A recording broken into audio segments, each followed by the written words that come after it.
الحمد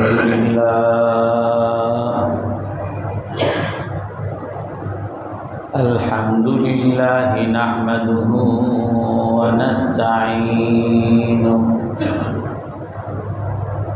ونستغفره ونؤمن به ونتوكل عليه ونعوذ بالله من شرور أنفسنا ومن سيئات أعمالنا من يهده الله فلا مضل له ومن يضلله فلا هادي له ونشهد أن لا إله إلا الله وحده لا شريك له ونشهد أن سيدنا ومولانا محمدا عبده ورسوله أرسله بالحق بشيرا ونذيرا بين يدي الساعة من يطع الله ورسوله فقد رشد واهتدى ومن يعصهما فقد ضل وغاب أما بعد فأعوذ بالله من الشيطان الرجيم بسم الله الرحمن الرحيم كل نفس ذائقة الموت وإنما توفون أجوركم يوم القيامة فمن زحزح عن النار وأدخل الجنة فقد فاز وما الحياة الدنيا إلا متاع الغرور لتبلغن في أموالكم وأنفسكم ولتسمعن من الذين أوتوا الكتاب من قبلكم ومن الذين أشركوا أذى كثيرا وإن تصبروا وتتقوا فإن ذلك من عزم الأمور صدق الله العظيم وقال النبي صلى الله عليه وسلم الدال على الخير كفاعله أو كما قال عليه الصلاة والسلام সম্মানিত মুসল্লিয়ানে কেরাম,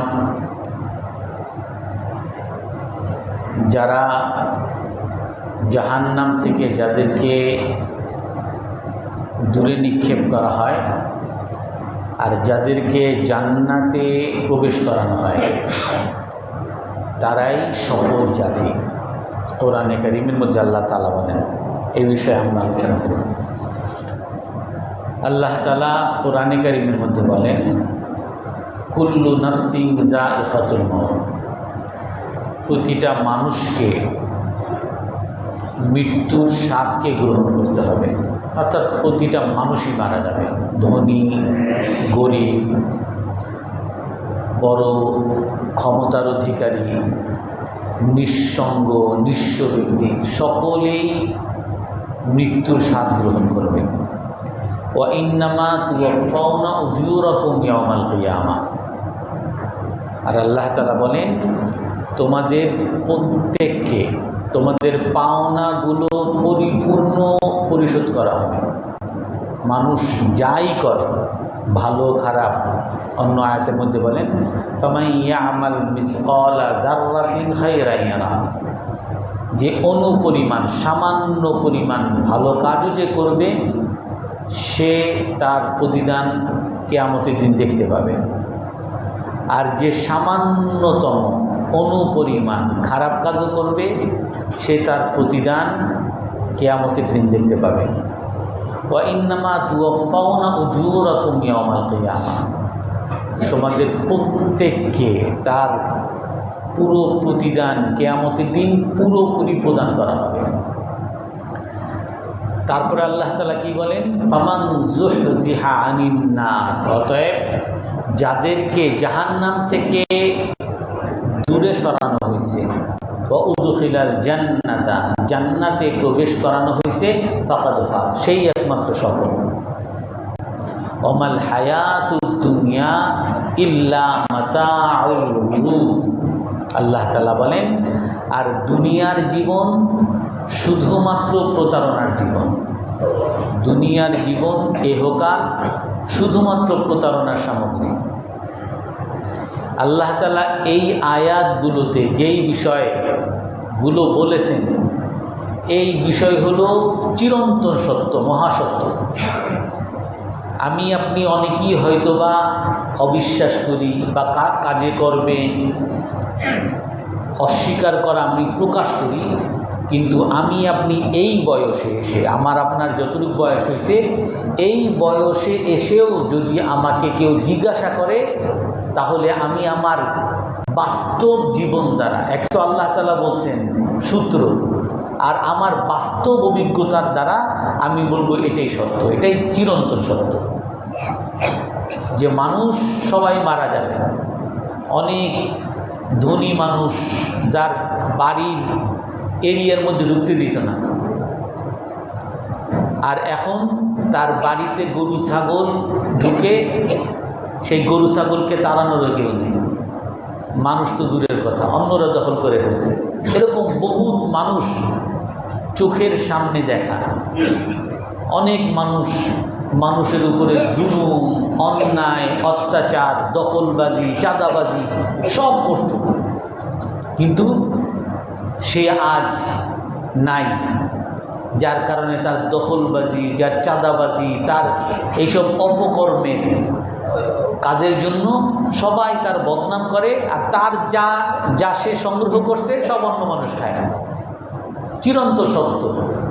আল্লাহ তাআলা বলেন, কুল্লু নাফসিন যায়িকাতুল মউত, প্রতিটা মানুষকে মৃত্যু স্বাদ গ্রহণ করতে হবে। আমি আপনি মানি আর না মানি, স্বীকার করি আর না করি, আমাকে মারা যাইতেই হবে। এমন কোনো পৃথিবীতে ডাক্তার তৈরি হয় নাই, ওষুধ তৈরি হয় নাই যে এই ওষুধ খেলে কখনো মারা যাবে না, অমর হয়ে যাবে। আপনি সেই স্কয়ার হাসপাতাল নিয়ে যান, আর এবার কি আর কোটি টাকার হাসপাতাল, ওই সিঙ্গাপুরের মাউন্ট এলিজাবেথ হাসপাতালে যান, কোনো ডাক্তার আপনাকে এই সার্টিফিকেট দিতে পারবে না যে আমার কাছে এমন চিকিৎসা আছে যে আপনি কখনো মারা যাবেন না, মৃত্যু আপনাদের ধরতে পারবে না। ওয়া ইন্নামা তুওয়াফাউনা উজুরাকুম ইয়াওমাল কিয়ামাহ, কিয়ামতের দিন তোমাদের সকলের পাওনা পরিশোধ করা হবে। আমরা দুনিয়াতেই দেখি আজকে যারা অন্যায়, অবিচার, জুলুম করে গেছে, সবাই তাদেরকে কেমন সিসি করে। আর যারা গরিব, অসহায়, খাওয়ার টাকা ছিল না, নিজের ছেলে মেয়েকে ভরণ পোষণ করতে পারতো না, মাদ্রাসা স্কুলের বেতন দিতে পারতো না, সে মারা যাওয়ার পরে মানুষ তার সুনাম করে, মানুষ তার বলে এই লোকটার সাথে আমি করছি, এই লোকটা এমন, অমুকটা এমন, এই কোনো দিন দুর্নীতি করে নাই, কোনো দিন কারো পয়সা মেরে খায় নাই, কারোর সাথে কোনো ওয়াদা খেলাপি করে নাই, কখনো মিথ্যা বলে নাই। মানুষের এই সকল সুনাম শুনলে কোন মানুষটা আছে যে আমি এই ভালো মানুষ হব না, আমি এই জালিম হব? কোন মানুষ চায় এটা? আল্লাহ তাআলা বলেন চিরসত্য, ফামান যুহযিহা আনিন নার, অতএব যাকে জাহান্নাম থেকে বাঁচানো হয়েছে, ও উদখিলাল জান্নাতা, জান্নাতে প্রবেশ করানো হয়েছে, ফাকাদ ফাজ, সেই হলো সফল। আজ পৃথিবীতে ছোট বাচ্চা থেকে একেবারে বৃদ্ধ পর্যন্ত সবাই সফলতা খুঁজে। ছোট বাচ্চা খুঁজে যে আমি ফার্স্ট হব, আমি প্লেস করব, আমি গোল্ডেন এ প্লাস পাবো। মাঝারি বয়সের যুবকরা যে আমার ভালো চাকরি হইতে হবে, আমি পিএইচডি করব, আমি ইউনিভার্সিটির টিচার হব, কর্পোরেট হাউসের আমি সিইও হব। সবাই সফলতা খুঁজে। আর আল্লাহ তাআলা সফলতা কি বলে দেন? ফামান যুহযিহা আনিন নার, যাকে জাহান্নাম থেকে সরানো হয়েছে, জান্নাতে প্রবেশ করানো হয়েছে, সেই সফল। এ প্লাস অনেকেই পেয়েছে, এই এ প্লাসের কোনো দাম নেই। ইউনিভার্সিটিতেও ভর্তি হতে পারে না, বলে এগুলো সব অটো পাস, চাকরিতেও নেয় না। এই এ প্লাসের, গোল্ডেন এ প্লাসের কোনো দামই নেই। বরং এমএ পাস, পিএইচডি পাস করেও, পিএইচডি ডিগ্রি লাভ করেও বলে এই পড়া পড়ে লাভ কি? এই পড়ার সাথে আমার চাকরিতে কোনো মিল নেই।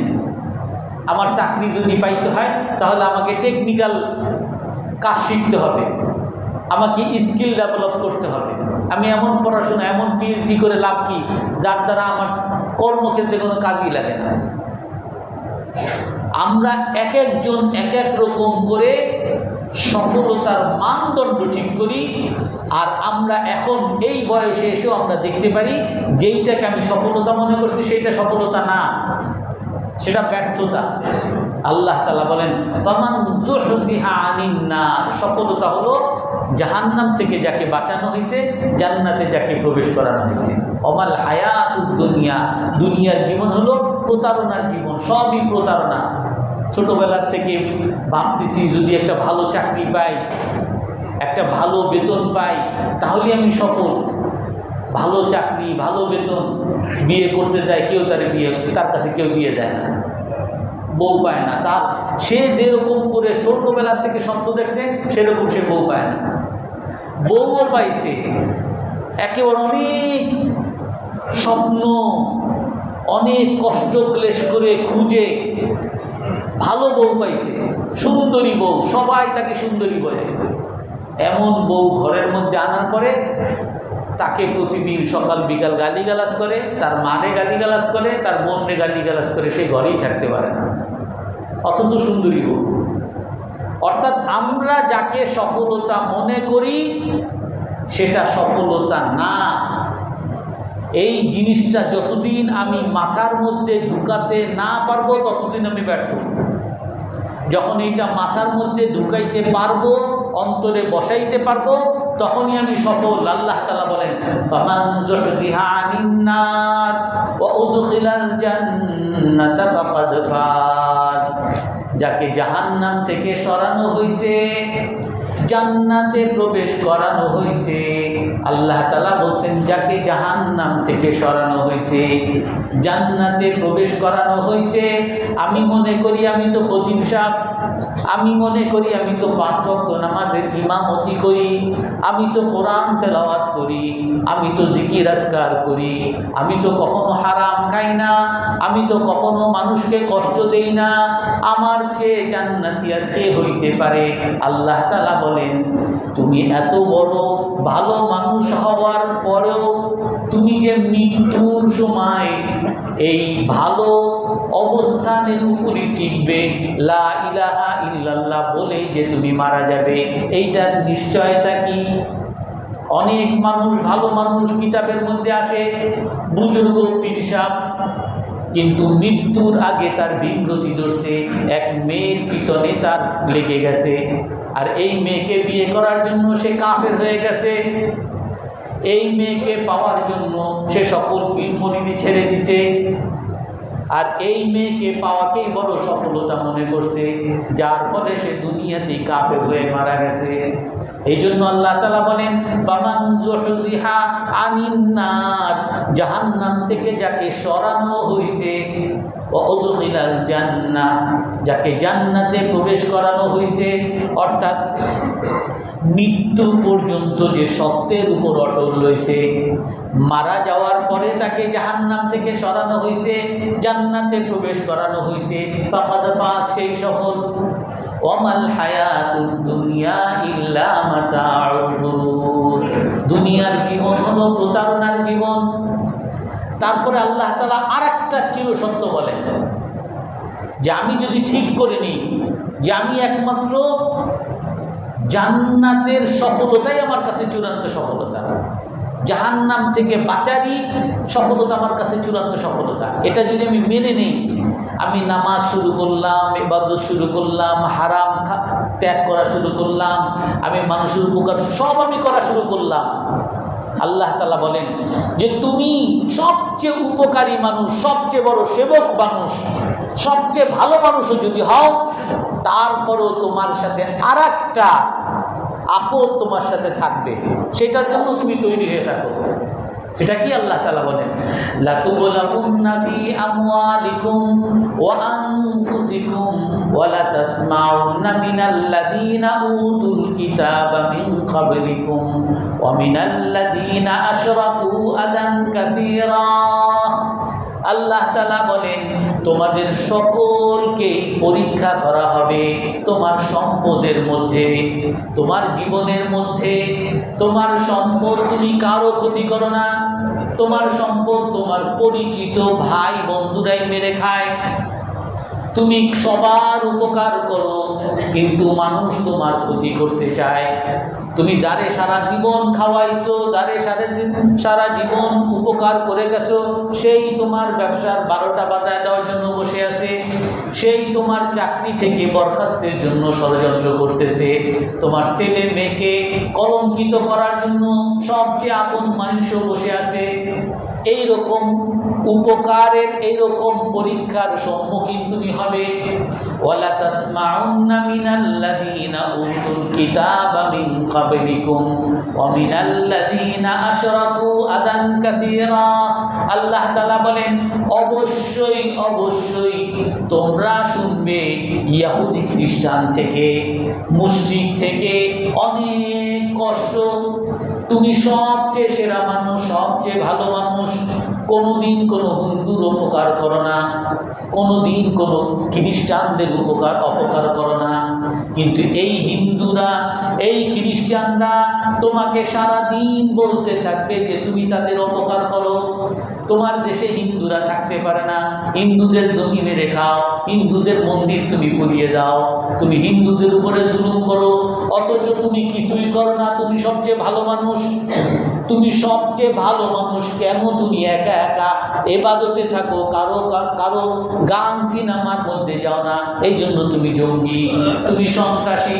কেন তুমি নাটক দেখো না? কেন তুমি সিনেমা দেখো না? অর্থাৎ তুমি সারা জীবন কাফের মুশরিকদের পক্ষ থেকে কষ্টই শুনে যাবে, এটার জন্য প্রস্তুত থাকো। এই জন্য মুসলমান আল্লাহ তাআলা কিছু চরম চিরন্তন সত্য কথা এই আয়াতগুলোর মধ্যে বলে দেন যে সফলতা হলো দুনিয়ার কোনো সফলতা না। আমি বিজয় লাভ করছি, এটা সফলতা না। আমি ক্ষমতা লাভ করছি, আমি প্রেসিডেন্ট হয়েছি, আমি সারা পৃথিবীর মালিক হয়েছি, এগুলা সফলতা না। আল্লাহ তাআলা বলেন সফলতা হলো জাহান্নাম থেকে বাঁচা, জান্নাতে প্রবেশ করা। আর দুনিয়া সবই ধোঁকা। আমি যাকে যতই আপন মনে করি, আমার স্ত্রীকে আপন মনে করছি, আমার বন্ধুরে আপন মনে করছি, আমার ভাইয়ের আপন মনে করছি, এমনকি আমার বাবা মাকে আপন মনে করছি, অথচ দেখা যায় এই বাবা মাই আমার জমি জামা আমার বোনদের ভাইদের দিয়ে দেয়, আমারই আমার বাবা মা ক্ষতি করে। অর্থাৎ দুনিয়ার মধ্যে তুমি যাকেই বিশ্বাস করবা প্রতারণায় যাবা। আল্লাহ তাআলা বলেন ওমাল হায়াতুদ দুনিয়া, দুনিয়ার জীবনই হলো প্রতারণা সামগ্রী। সব জায়গায় ধোঁকাবাজি, সব জায়গায় দুর্নীতি, সব জায়গায় 2 নাম্বার। আমি মানুষকে দুর্নীতিবাদ বলি, মানুষকে চোর বলি, মানুষকে চাঁদাবাদ বলি, আমি সবচেয়ে বড় দুর্নীতিবাদ। আমি মানুষের সাথে সত্য কথা বলি না, আমি ব্যবসার মধ্যে মানুষকে ঠকাই, আমি মানুষের সাথে সততা উপস্থাপন করি না। চরম সত্য এগুলো। তারপর আল্লাহ কি বলেন? আরো চরম সত্য, লাতুবলাউন্না ফি আমওয়ালিকুম আমওয়ালিকুম ওয়া আনফুসিকুম, তোমাদের সকলকে কষ্ট দেওয়া হবে সম্পদের ক্ষেত্রে, তোমার জীবনের মধ্যে তুমি পরীক্ষার সম্মুখীন হবে। ওয়ালা তাসমাউন্না মিনাল্লাযীনা উতুল কিতাব, কাফের মুশরিকদের পক্ষ থেকে তুমি অনেক কষ্ট শুনতে থাকবে, কষ্টের শিকার হবে। ওয়া ইন তাসবিরু ওয়া তাত্তাকু ফাইন্না যালিকা মিন আজমিল উমুর। আল্লাহ তাআলা কি বলেন, যদি তোমরা ধৈর্য ধারণ করতে পারো, আল্লাহকে ভয় করতে পারো, তাহলেই একমাত্র এটা চূড়ান্ত সফলতা হবে। এজন্য দুনিয়ার মধ্যে এক হলো আমার বিশ্বাসকে ঠিক করতে হবে যে সফলতা কি। মানুষ আজকে কোনটাকে সফলতা মনে করে, আল্লাহ কোনটাকে সফলতা বলছেন। আমাকে পুরোপুরি তৈরি হতে হবে, মানসিকভাবে বিশ্বাসগতভাবে তৈরি হতে হবে। আমি মুসলমান, কষ্টের সম্মুখীন হব, আমি মুসলমান, অপমানের সম্মুখীন হব, আমাকে গালিগালাজ করা হবে, এইটার জন্য আমাকে তৈরি থাকতে হবে। ওয়া ইন তাসবিরু ওয়া তাত্তাকু, আর যদি আমি আল্লাহর জন্য এই সকল কষ্ট, সকল মানুষের দুর্নাম, মানুষের কথাবার্তা, এই সব কিছু যদি আল্লাহর জন্য সহ্য করতে পারি, আল্লাহ তাআলা বলেন তাহলেই একমাত্র সফলতা তুমি পাবে। ফাইন্না যালিকা মিন আজমিল উমুর, এটাই হলো সফলতা। তো এখন এইটা আল্লাহ তাআলা চিরন্তন কথা বলছেন। আর এই আয়াত সর্বপ্রথম কোরআনে কারীম নাজিল হয়েছে রাসূলুল্লাহ সাল্লাল্লাহু আলাইহি সাল্লামের কাছে। আর রাসূল সাল্লাল্লাহু আলাইহি সাল্লামের কাছ থেকে সর্বপ্রথম সাহাবায়ে কেরাম শুনছেন। সাহাবায়ে কেরাম এগুলোর কেমন আমল করেছে। সাহাবায়ে কেরাম এই আয়াতগুলোর কোরআনে কারীম প্রয়োগের ক্ষেত্রে, মানার ক্ষেত্রে আমাদের জন্য আদর্শ হয়ে আছে। আমরা যদি কোরআনে কারীম যদি চিন্তা করি, এটা কি মানা সম্ভব? দুনিয়ার সকল সফলতা বাদ দিয়ে শুধু জান্নাতের সফলতা, আখিরাতের সফলতা, এই চিন্তায় এটা কি কেউ করে নাকি? আমার সামনে সাহাবায়ে কেরাম আদর্শ আছে, করে গেছে যে আমার কষ্ট হবে আর আমি কষ্ট বরদাস্ত করবো, কাউরে কোনো ক্ষতি করবো না। এটা কি করে নাকি? আমার 10টা মারবে, আমি একটাও মারতে পারবো না। আমার 10টা গালি দিবে, আমি একটাও গালি দিতে পারবো না। সাহাবায়ে কেরাম আমাদের সামনে আদর্শ রেখে গেছেন। তারা মানসিকভাবে তৈরি ছিলেন, আর যখন তাদেরকে মারা হয়েছে, তাদেরকে অপমান করা হয়েছে, তাদেরকে দুর্নাম করা হয়েছে, তারা সবর করে দেখাইছেন। আল্লাহর জন্য সবর, আল্লাহর জন্য, মানুষের জন্য না, বা দুর্বল এই জন্য না। অনেকে আবার বলবেন যে হুজুর আমরা তো মুসলমান, এই জন্য তো আমরা সবসময় লিখে যাবো, আমরা তো শান্তির ধর্ম, আমরা শান্তি শুধু প্রকাশ করে যাব। মানুষ মারবে, কাফের মুশরিকরা মারবে, আর আমরা শুধু খেয়েই যাব। তাইলে রাসূল যুদ্ধ করছেন কেন? আল্লাহর জন্য। আল্লাহ যেখানে বলছেন সহ্য করতে, সেখানে সহ্য করব। আল্লাহ যেখানে বলছেন যুদ্ধ করতে করতে তুমি শহীদ হও, সেখানে আমাকে শহীদ দিতে হবে। আর এই জন্য ইসলামের বাণী আল্লাহ তাআলা এটাও বলেন, ওয়া আইদ্দু লাহুম মাসতাতা'তুম মিন কুওয়া ওয়া মিন রিবাতিল খাইল তুরহিবুনা বিহি আদুওয়াল্লাহি ওয়া আদুওয়াকুম, যে তোমরা প্রস্তুতি গ্রহণ করো, তোমরা ঘোড়া চালানোর প্রস্তুতি গ্রহণ করো, তীর চালানোর প্রস্তুতি গ্রহণ করো, তরবারি চালানোর প্রস্তুতি গ্রহণ করো। এমনভাবে প্রস্তুতি গ্রহণ করো যে তুরহিবুনা বিহি আদুওয়াল্লাহ, তোমাদের এই প্রস্তুতি দেখে আল্লাহর শত্রুতা যাতে কম্পিত হয়ে যায়, ভয় পেয়ে যায়, ভীত হয়ে যায়। ওয়া আদুওয়াকুম, তোমাদের শত্রুরা যাতে ভয় পেয়ে যায়। এই আয়াতের তরজমা যদি বর্তমান প্রেক্ষাপটে বলি, তাহলে আল্লাহ তাআলা বলতেছেন যে তোমরা বিমান চালানো শিখো, তোমরা ফাইটার বানানো শিখো, তোমরা ডুবো জাহাজ বানানো শিখো, তোমরা ড্রোন বানানো শিখো, তোমরা ক্ষেপণাস্ত্র বানানো শিখো। ইরান যেমন ক্ষেপণাস্ত্র, ইরান যেমন ড্রোন বানাইছে, এরকম ড্রোন বানানো শিখো। তাহলে তোমাদের এই শিখা, এই বানানো, এই সকল ফাইটার দেখে কাফের মুশরিকরা, আশেপাশের যত কাফের মুশরিক আমাদেরকে গ্রাস করতে যাচ্ছে, আমাদেরকে দখল করতে যাচ্ছে, তারা দখল করার মতো সাহস পাবে না, ভীত হয়ে সে দূরেই থাকবে। এটাই আল্লাহ তাআলা বলেন, ওয়া আইদু লাহুম মাসতাতা'তুম। আমাদেরকে যে আল্লাহ তাআলা প্রস্তুতি গ্রহণ করার কথা বলছেন, মানুষের উপর আক্রমণ করার জন্য না। কখনো কোনো মুসলমান মানুষকে কষ্ট দেয়নি। এই যে কয়েকদিন আগে, কালকেই আমি দেখলাম ইন্ডিয়ার এক অধ্যাপক হিন্দু অধ্যাপক অমিন দুবাই ধরনের নাম, সেই অধ্যাপক বলতেছে যে এই ভারত উপমহাদেশকে মুসলমানরা 600, তার ভাষায় আর কি, 600 বছর শাসন করেছে, অথচ এই 600 বছরের কোনো একটা ইতিহাসে পাওয়া যায় না কোনো মুসলমান নির্যাতিত হয়েছে। আর এখন ওনার ভাষায় যে বর্তমান মোদির যুগে যারা উপরের স্তরের যারা হিন্দু, নিম্ন স্তরের হিন্দুদের উপরে জুলুম করে, তাদের মন্দিরের মধ্যে নিম্ন স্তরের হিন্দুরা ঢুকতে পারে না।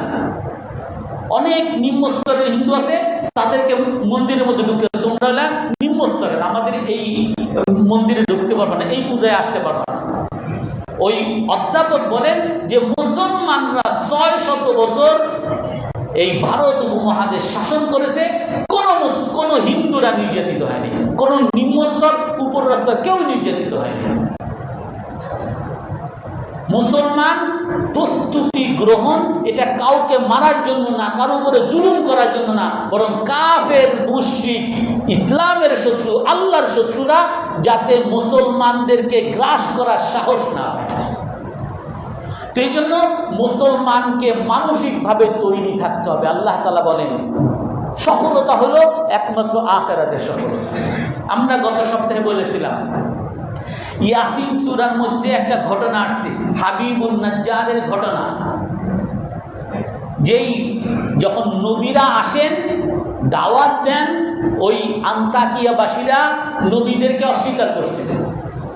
অস্বীকার করার পরে তাদের পাশে নবীদের পক্ষ হয়ে, হকের পক্ষে হয়ে, সত্যের পক্ষ হয়ে হাবিবুন নাজ্জার বয়স্ক মানুষ দূর থেকে দৌড়ে দৌড়ে আসছেন, তার জাতিকে বুঝাইতেছেন ইত্তাবিউল মুরসালিন, যে তোমরা এই রাসূলদেরকে মানো। কেন মানবা? ইত্তাবিউ মাল্লা ইয়াসআলুকুম আজরা, তারা তোমাদের কাছে কোনো বিনিময় চাচ্ছে না, তারা তোমাদের ক্ষমতা দখল করার জন্য আসে নাই, তোমাদের দেশ দখল করার জন্য আসে নাই, তোমাদের জমি দখল করার জন্য আসে নাই, তারা তোমার উপকার চাচ্ছে। অহুম মুহতাদুন, তারা নিজেরাও ভালো মানুষ, তারা নিজেরাও জান্নাতি মানুষ, জান্নাতের সফলতার অন্বেষণ আছে, তোমাদেরকেও সেই সফলতা দিতে চাচ্ছে, আখিরাতের সফলতা তোমাদেরকে দিতে চাচ্ছে। ওমা লিয়া লা আ'বুদুল্লাযী ফাতারানি ওয়া ইলাইহি তুরজাউন। আর এই হাবিবুন নাজ্জার নিজের ক্ষেত্রে বলে, আমাকে যখন দাওয়াত দিছে আমি তাদের দাওয়াত গ্রহণ করছি, কেন করব না আমি? উনি নিজের কথা বলেন, কেন আমি তাদের দাওয়াত গ্রহণ করব না? ওমা লিয়া লা আ'বুদুল্লাযী ফাতারানি, কেন আমি ওই সত্তার, ওই আল্লাহর ইবাদত করব না যে আল্লাহ আমাকে সৃষ্টি করছেন, তোমাদেরকে সৃষ্টি করছেন। আসমান, জমিন, গাছপালা, তরুলতা সব কিছুই আল্লাহ সৃষ্টি করছেন, যারটা খাইতেছি আর তার কথা মানবো না? এটা কি কোনো বিবেকবান মানুষকে এই কথা বলবে? এই আল্লাহ যদি আমাকে দুনিয়া থেকে বের করে দেয়, যে তুই আমার দুনিয়া থাকতে পারবি না, তুই আমার নামাজ পড়ছ না, আমার দুনিয়া থেকে বাইরে। কোরআনের এই আয়াত আছে, ইয়া মাশারাল জিন্নি ওয়াল ইনসি ইন ইসতাতাতুম আন তানফুযু মিন আকতারিস সামাওয়াতি ওয়াল আরদি ফানফুযু। আল্লাহ বলেন, হে মানব জাতি, হে জিন জাতি, যদি তোমরা আসমানের কিনারা থেকে, জমিনের রাজত্ব থেকে যদি বের হয়ে যাইতে পারো, বের হয়ে যাও। আমারে মানবে না, আমার রাজত্ব থেকে বের হও। আমি আপনি যখন বলি আমার ছেলেরে ধমক দেই, আমার কথা শুনবে না, আমার ঘর থেকে বের হও। আমার স্ত্রীর ধমক দিই, আমারে মানবে না, আমার ঘর থেকে বের হও। আল্লাহ এরকম বলেন, আমারে মানবে না, আমার ঘর থেকে বের হও। আল্লাহ তাআলা তারপর আবার বলেন, লা তানফুযুনা ইল্লা বিসুলতান, আমার রাজত্বের বাইরে যাইতে পারবি না। কই যাবি? জমিনের নিচে যাবি, সেটাও আমার রাজত্ব। আসমানের উপরে যাবি, সেখানেও আমার রাজত্ব। আমার রাজত্বের বাইরে যেতে পারবা না। এজন্য বুদ্ধিমানের কাজ হলো আমাকে মানো। ওই হাবিবুন নাজ্জার বলে, ওমা আলিয়া, আমার কেন এমন হবে? লা আ'বুদুল্লাযী, কেন আমি ওই আল্লাহর ইবাদত করব না? আল্লাযী ফাতারানি, যে আল্লাহ আমাকে সৃষ্টি করছেন, যার রাজত্বে আসি। আর এমন না যে এই রাজত্বের পরে আমি মারা গেলে হয়তো বা আল্লাহ বাদ দিয়ে আরেকজনের কাছে যাব, ওই আল্লাহ আমারে বাঁচাবে। ওয়া ইলাইহি তুরজাউন, আর সেই আল্লাহর কাছে আবার তোমাদেরকে ফিরতে হবে। হাবিবুন নাজ্জার বলে যে মারা যাওয়ার পরেও আবার ওই আল্লাহর কাছেই যাইতে হবে, ওই আল্লাহই আবার তোমার হিসাব নেবে, ওই আল্লাহই তোমারে খাওয়াবে। ওমা লিয়া লা আবুদুল্লাযী ফাতারানি ওয়া ইলাইহি তুরজাউন। এই তার জাতির যে বিভ্রান্তিতে আছে, ধোকায় আছে, আমরা যে ধোকায় আছি, টাকার ধোকায়, ক্ষমতার ধোকায়, আমরা পদবীর ধোকায়, চাকরির ধোকায়, আমার বাড়ির ধোকায়, গাড়ির ধোকায়, যেই ধোকার মধ্যে আছি, ওই এলাকাবাসী যেই ধোকার মধ্যে আছে তাদেরকে বলে যে তোমরা ধোকায় আসো, যে তোমরা এই মূর্তিগুলার পূজা করো, মূর্তিরা তোমার একটা বাঁচায় ফেলবে, তোমার উপকার করবে। আত্তাখিযু মিন দুনিহি আলিয়া, সে বলতেছে আমি যদি আল্লাহকে বাদ দিলাম, তোমাদের কথা অনুযায়ী আল্লাহকে বাদ দিয়ে মূর্তিগুলার ধরলাম, মূর্তিগুলারে পূজা করলাম, মানলাম, তারা যা চাই তাই করলাম। ইউরিদিনির রহমানু বিযুল, আল্লাহ যদি আমাকে কোনো ক্ষতি করতে চায়, এই মূর্তিগুলোকে আমার বাঁচাইতে পারবে? লা তুগনি আন্নী শাফাআতুহুম, আমাকে বাঁচাইতেও পারবে না, আল্লাহর কাছে সুপারিশও করতে পারবে না। ওয়ালা ইউনকিদুন, আমাকে বাঁচাইতেও পারবে না, আল্লাহর কাছে বলতেও পারবে না আল্লাহ তারে সাইরা দেন, আমি তো আপনার আসল মানুষ, আমি তো আপনার নিকটবর্তী, কিছুই করতে পারবে না। ইন্নী ইদাল লাফি দালালিম মুবিন, এ হাবিবুন নাজ্জার তার এলাকাবাসীকে বুঝায় আমি যদি তোমাদের মতো আল্লাহকে বাদ দিয়ে এই মূর্তির পিছনে যাই, তাহলে আমিও তোমাদের মতো স্পষ্ট পথ হারা হয়ে গেল। এর চেয়ে বড় পথ হারার কিছু আছে? আল্লাহকে ছেড়ে দেওয়া, আল্লাহকে ত্যাগ করে অন্য কারো গোলামি করা, অন্য কাউকে মানা, এর চেয়ে বড় পথ হারার আর কিছু আছে? দুনিয়াও শেষ, আখিরাতও শেষ। দুনিয়াতে কে খাওয়ায়? কে খাওয়ায় আমাদেরকে দুনিয়াতে? আল্লাহ তাআলা খাওয়ায়। আমি মারা গেলে কে খাওয়াবে? আল্লাহ তাআলা খাওয়াবে। ওই আল্লাহকে যদি আমি ছেড়ে দেই, আমার কি কেউ আছে আর? দুনিয়া সবাইকে ছেড়ে দিলাম, আল্লাহকে আমাকে বাঁচাইতে পারে না? কত মানুষ সমুদ্রের মধ্যে ডুবে যায়, বাঁচানোর কেউ নাই, আল্লাহ কি তাদেরকে বাঁচান না? তাদেরকে সাইডে নিয়ে আসে, সমুদ্র সৈকতে তাদেরকে নিয়ে আসে। ইউনূস আলাইহিস সালামকে আল্লাহ তাআলা সমুদ্রে পড়ছেন, সমুদ্রে মাছ গিলে ফেলছেন, এই মাছের পেটের মধ্যে ইউনূস আলাইহিস সালামকে আল্লাহ তাআলা 40 দিন রাখছেন। তারপর সেই মাছ এক সময় গিয়ে একটা ভূমিতে গিয়ে ভূমি করছে, ওই ভূমির কারণে ইউনূস আলাইহিস সালাম বের হয়ে গেছে। অর্থাৎ মাছের পেট থেকেও আল্লাহ তাআলা বাঁচাইতে পারে সব কিছু। আল্লাহ তাআলা ওই হাবিবুন নাজ্জার তার এলাকাবাসীকে বুঝান, ইন্নী ইদাল লাফি দালালিম মুবিন, আমি যদি তোমাদের চিন্তা ভাবনায়, তোমাদের এই বিশ্বাসে যদি থাকি, আমিও পথ হারাবো। ইন্নী আমানতু বিরাব্বিকুম, ঘোষণা দিচ্ছে আমি সফলতার পথ পেয়েছি। আখিরাতের জান্নাতের সফলতা হলো চূড়ান্ত সফলতা। এজন্য ঘোষণা দিচ্ছি আমানতু বিরাব্বিকুম, আমি বিশ্বাস করেছি তোমাদের পালনকর্তাকে। এইটা বলেন নাই যে আমার পালনকর্তা, না, আমার তো পালনকর্তা তো আছেই, তোমাদেরও খাওয়ায়। তোমার এই খাওয়া, তোমার এই চোখে দেখানো, তোমার এই স্বাস্থ্য ঠিক রাখা, তোমার হজম করা, তোমাকে দুনিয়াতে থাকতে দেওয়া, গাছপালা তরুলতা, সারা পৃথিবীকে তোমার জন্য নিয়োজিত করা, এই যেই আল্লাহ তাআলা তোমাদেরকে পালতেছে, সেই আল্লাহর উপরে আমি ঈমান আনছি। ফাসমাউন, তোমরা জেনে রাখো। যখন এই কথা বলছেন, এলাকাবাসী সব তো আমাদের মতো প্রতারিত, সব মিলেই আমাদের মূর্তির বিরুদ্ধে বলো, আমার নেতার বিরুদ্ধে বলো, সবাই মিলে তাকে মারতে মারতে, এরকম হাদিস তাফসীরের কিতাবগুলোতে আসে, হাদিসের মধ্যে আসে যে এরকম পা দিয়ে পাড়াইছে, পাথর মারছে, গর্ত করে সেইটার মধ্যে ফেলে সবাই মিলে ইচ্ছা মতো মেরে ওখানে হত্যা করছে। আর যখন হত্যা করা হয়েছে, ওই সময় কিলা দুখুলিল জান্নাহ, আল্লাহ তাআলা যখন সে নিহত হইতেছে, এই সময় তার কাছে ঘোষণা আল্লাহর পক্ষ থেকে ঘোষণা আসছে, কিলা দুখুলিল জান্নাহ, তাকে বলা হয়েছে তুমি জান্নাতে প্রবেশ করে যাও। চূড়ান্ত সফলতা পেয়ে গেছে। এই হাবিবুন নাজ্জার যখন চূড়ান্ত সফলতা পেয়ে গেছে, তখন কি করছে? আল্লাহকে বলছে এদেরকে আরো পিটান, আমার এই যে মারছে, আপনার বিরুদ্ধে কথা বলে সবগুলো ধ্বংস করে দেন, এগুলো বলছে। সে কি বলতেছে? মুসলমান, এটা এই তাফসীর ইবনে কাসীর, তাফসীরুল কুরতুবীর মধ্যে আসে, আব্দুল্লাহ ইবনে আব্বাস রাদিয়াল্লাহু তাআলা বর্ণনা, আরো বেশ কিছু বর্ণনা আছে যে মুসলমান লা তালকাল মুমিনা ইল্লা নাসিহা, মুসলমান কখনো কল্যাণকামী ছাড়া কিছু হইতে পারে না। সব সময় কল্যাণ, মুসলমান মানি হলো সে অন্যের কল্যাণকামী হবে, তার শত্রুর কল্যাণকামী হবে, ভালো চাইবে সে, তার আপন মানুষের যেমন ভালো চাইবে, তার শত্রুরে সে ভালো চাইবে, তার যে ক্ষতি করছে তারও সে ভালো চাইবে। মুসলমান কখনো কারো খারাপ চাইতে পারে না, কারো অকল্যাণকামী হইতে পারে না। এই জন্য এই মুসলমানের পরিচয় আমাদের সামনে দেয়। কিলা দুখুলিল জান্নাহ, আল্লাহ যখন বলছেন যে তুমি জান্নাতে প্রবেশ করো, কেন? বিমা গাফারা লি রব্বি ওয়া জাআলানি মিনাল মুকরামিন। যখন তাকে এই জান্নাতে প্রবেশ করার চূড়ান্ত সফলতার ঘোষণা দেওয়া হয়েছে, তখন সে কি বলে?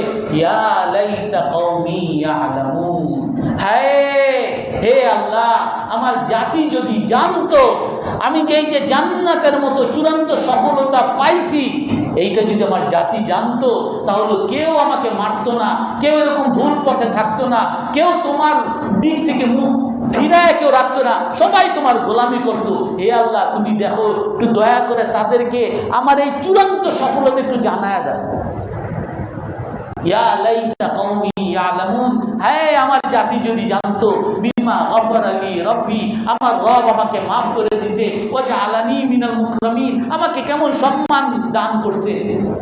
বিমা গাফারা লি রব্বি ওয়া জাআলানি মিনাল মুকরামিন। আর আল্লাহ তাআলা তখন আমাদেরকে ঘোষণা দেন, আল্লাহর বিরুদ্ধে যারা যায়, আল্লাহর বন্ধুদের বিরুদ্ধে যারা যায়, তাদেরকে আল্লাহ তাআলা ছাড়েন না। ওমা আনজালনা আলা কওমিহি মিন বাদিহি মিন জুনদিন মিনাস সামাই ওয়া মা কুননা মুনজিলিন। আমি তাদের কাছে আমার সেনাবাহিনী পাঠাইছি। সেনাবাহিনী কি? একজন ফেরেশতা পাঠাইছি। ওই এলাকার মধ্যে গিয়ে ইনকানাত ইল্লা সাইহা, আমরা যখন রাগ হয় তার এই অনেক মাস্তানরা বাড়ির সামনে গিয়ে এই নামো নামো চিল্লাই, আমরা যে যত চিল্লাইতে পারে এই তত বড় মাস্তান। ফেরেশতারা ওই পুরো এলাকার মধ্যে গিয়ে একটা চিৎকার দিছে, এই একটা চিৎকার দিছে। আল্লাহ তাআলা বলেন ওই এক চিৎকারে ওই পুরো আন্তাকিয়াবাসী সবাই সেখানেই মারা গেছে। ইনকানাত ইল্লা সাইহাতান ওয়াহিদা, একটা চিৎকার, ফাইদাহুম খামিদুন, সকলে সেখানে মারা গেছে। আল্লাহ তাআলা কাউকে ধ্বংস করার জন্য সেনাবাহিনী দরকার নাই, বিমান বাহিনী দরকার নাই, তার জন্য নৌবাহিনী দরকার নাই। আল্লাহ তাআলার একজন ফেরেশতার একটা চিৎকারে পুরো এলাকাবাসীকে ধ্বংস করে দিয়েছে। ওমা উনাজিলিন, আর আল্লাহ তাআলা বলে এটাই আমার নিয়ম, আমি যখন আমার কোনো বাহিনী কোথাও পাঠাই তাদেরকে সমূলে আমি বিনাশ করি। আর একটা ঘটনা আমি আজকে বলি। এক সাহাবী, বড় সাহাবী আব্দুল্লাহ ইবনে হুযাফা আস-সাহমী, উনি ওনার জীবনের সফলতা আখিরাতের সফলতা মনে করছেন। এই আব্দুল্লাহ ইবনে হুযাফা আস-সাহমী দুইটা ঘটনা আজকে বলি। রাসূলুল্লাহ সাল্লাল্লাহু আলাইহি ওয়াসাল্লাম একটা সময় বিভিন্ন সম্রাট যারা ছিল তাদের কাছে দাওয়াত পাঠাবেন।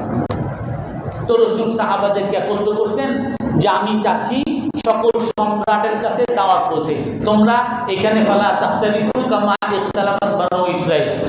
বনু ইসরাইলের ইহুদিরা যেমন রাসূলের সাথে বিতর্ক করছে, আমার সাথে বিতর্ক করে না, আমি বুঝে শুনি দাওয়াত দিছি। কারণ একটা ভয়ঙ্কর, সম্রাটদের কাছে দাওয়াত দেওয়া মানে কি?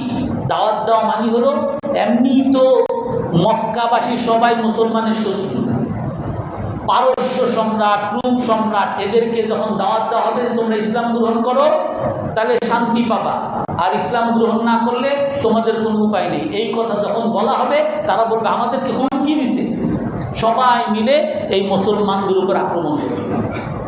এই জন্য রাসূল বলছেন যে আমি দাওয়াত দিতে চাই, আমি বুঝে শুনে দাওয়াত দিচ্ছি।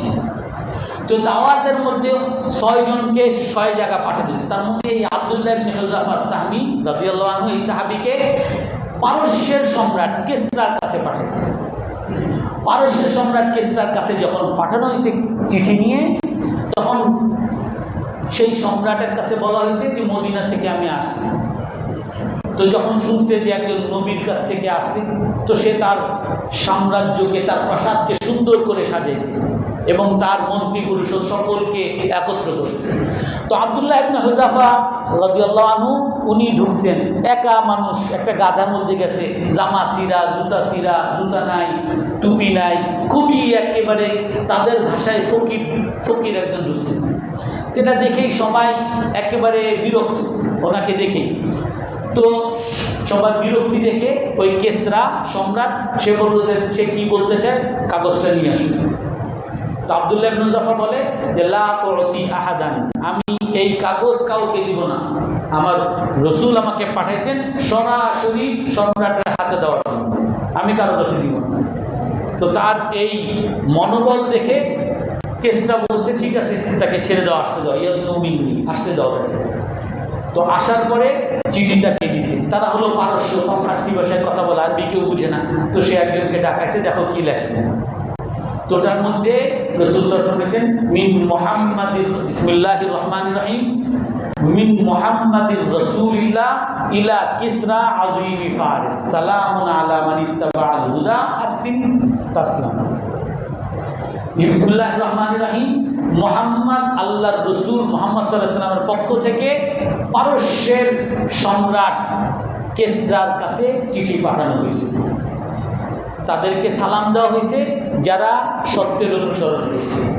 আপনি ইসলাম গ্রহণ করেন তাহলে আপনি মুসলমান হবেন, শান্তি পাবেন।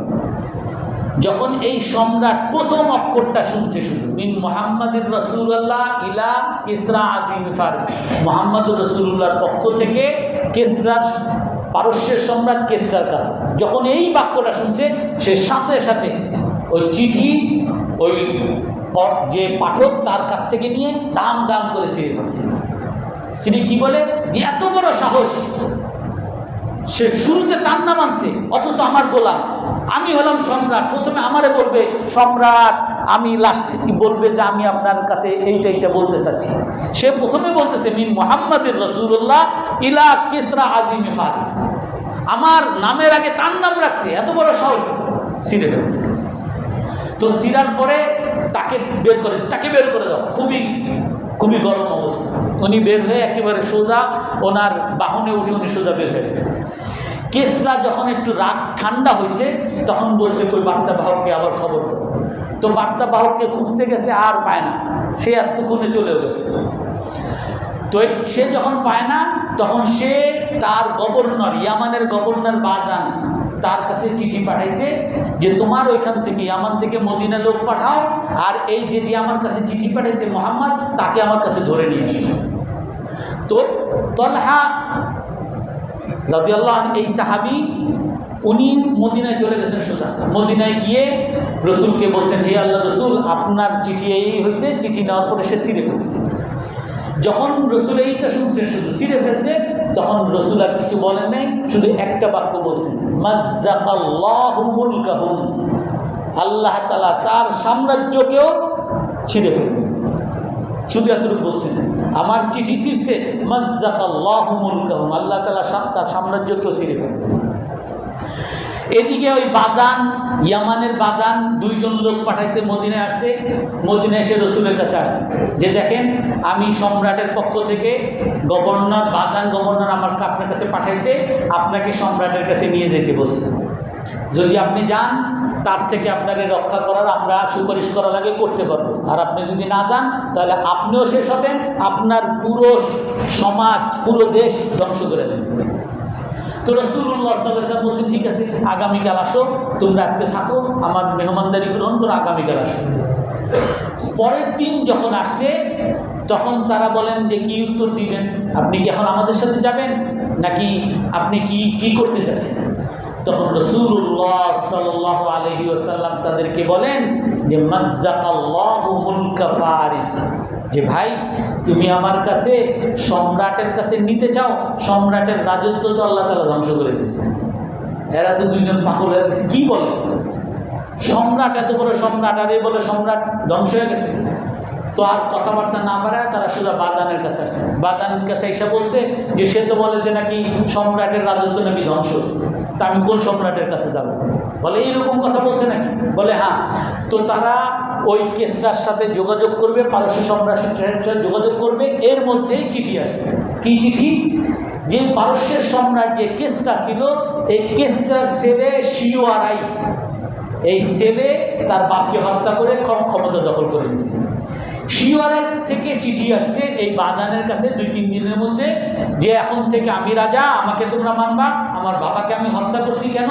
কারণ আমার বাবা মানুষের উপরে জুলুম করে, আমাদের যারা সম্ভ্রান্ত মানুষ তাদেরকে হত্যা করে, সে মানুষের জমি দখল করছে, আর সে এই অপরাধের কারণে আমি তাকে হত্যা, চরিত্র খারাপ, এই কারণে আমি তাকে হত্যা করছি। আমি এখন রাজা, তোমরা আমাকে মানবা। বাজান যখন এই চিঠি পাইছেন এবং বাজানের সাথে, ইয়ামানের বাদশার সাথে আরও যারা ওনার পরিষদের যারা ছিল, যে তাহলে ওই যে মোহাম্মদ মদিনার যিনি রসুল দাবি করে উনি যেই কথা বলছেন ওই কথাই তো সত্য, তাহলে তো উনি তো সত্য নবী। এই পুরো রাজ দরবারে সবাই তখন ইসলাম গ্রহণ করে ফেলছে, আশহাদু আল্লা ইলাহা ইল্লাল্লাহু ওয়া আশহাদু আন্না মুহাম্মাদার রাসূলুল্লাহ। এরা সবাই ইসলাম গ্রহণ করছে এই আব্দুল্লাহ ইবনে হুযাফা ওনার বদৌলতে।